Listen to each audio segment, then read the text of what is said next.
Ayo សួស្តីប្រិយមិត្តរបស់ Thun Studio ទាំងអស់គ្នាចឹងថ្ងៃនេះ admin សូមលើកយករឿងមួយដែលមានឈ្មោះថាមួកហោះផ្ដាច់ព្រលឹងដែលរឿងរបស់យើងតាមការឡើងថ្មីកាលពីផ្សាយមិញហ្នឹងឯងចឹងចង់ដឹងថាសាច់រឿងរបស់យើងល្អមើលប៉ុណ្ណាតោះចូលទៅកាន់សាច់រឿងរបស់យើងទាំងអស់គ្នាចឹងនៅក្នុងសាច់រឿងរបស់យើងគឺមានតួប្រុសម្នាក់ដែលគាត់ពាក់ជាមួយនឹងអាវ hoodie ពណ៌ត្នោតហ្នឹងគឺមានឈ្មោះថារាងដែលតួប្រុសរបស់យើងហ្នឹងគឺបានជិះជាមួយនឹងម៉ូតូ Vespa ហើយពាក់ពីរនាក់ទៀតហ្នឹងគឺមានអាវពណ៌កាឈូកដែលម្នាក់ហ្នឹងឈ្មោះថាសាំងស៊ូហើយម្នាក់ទៀតដែលពាក់អាវពណ៌សហ្នឹងគឺមានឈ្មោះថាស៊ីនយីរឿងរបស់យើងក៏បានចាប់ដើមពេលហ្នឹងអត់ដឹងថាតួរបស់យើងគឺមានចលួអីនឹងគ្នាទេនិយាយថាទូប្រុសរបស់យើងបានហោះចុះពីលើម៉ូតូបានចុះមកវាពាក់ស៊ីនយីតែធ្វើឲ្យពាក់ស៊ីនយីរបស់យើងនឹងបានតម្លាក់ម៉ូតូចោលដើម្បីតតាំងជាមួយទូប្រុសរបស់យើងពេលនោះស៊ីនយីបានដោះជាមួយនឹងមុខពិសេសរបស់គេដើម្បីវាយបកទៅលើទូប្រុសរបស់យើងវិញដែលធ្វើឲ្យមុខពិសេសរបស់ស៊ីនយីនឹងធ្វើបានរបត់ចេញពីដៃនិយាយថាកន្លែងនេះភ្លេចមើលជាមួយនឹងអាវុធរបស់ទូប្រុសរបស់យើងគឺថាមានជប់ដៃទាំងសងខាងហ្មងដៃឆ្វេងកាន់ជាមួយនឹងមុខពិសេសឯដៃខាងស្ដាំវិញកាន់ជាមួយនឹងខ្សែវិតាមុនចឹងតើបានក្លាហានមែនពេលនោះគឺថាសាំងស៊ូបានចូលមកជួយតែថាមានណាទូប្រុសរបស់យើងដាក់ប៊ីត្រូវមកមួកដែលធ្វើឲ្យស៊ីនយីនឹងរត់គេចជ្រុះស្បែកជើងអស់តែថាទូប្រុសរបស់យើង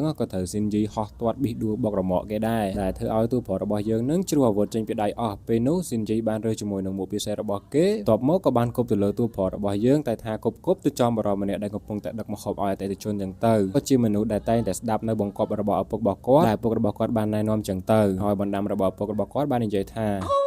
យើងធ្វើដំណើរតាមផ្លូវទៅណាមកណាបើឃើញអ្នកណាមានបញ្ហាក៏ឆាប់ចោះជួយគេទៅណាតែចេះយកអាសាគ្នាពេលនោះបរិម្នាក់នឹងក៏បានទៅទាញស៊ីនយីជាមួយនឹងសាំងស៊ូចំណែកតួប្រុសរបស់យើងក៏បានដាក់មេផាយរត់ទៅសាំងស៊ូមិនអាចទប់លំនឹងជាមួយម៉ូតូបានម៉ូតូវាភ័យក៏វារត់ចូលទៅកន្លែងមិត្តភ័ក្តិរបស់វាដែលនៅទីនោះមានទាំង Scoopy Vespa Beat អីចឹងទៅបន្ទាប់មកធ្វើឲ្យអ្នកភូមិដែលនៅម្ដុំនឹងគឺបានភ្ញាក់ផ្អើលជាមួយនឹងមួករបស់ពួកគេទៅអញ្ចឹងតាក់ទងជាមួយនឹងសាច់រឿងរបស់យើងគឺមានតែប៉ុណ្្នឹងទេសូមអរគុណសង្ឃឹមថាមាន season 2ឆាប់ៗនឹងចោះ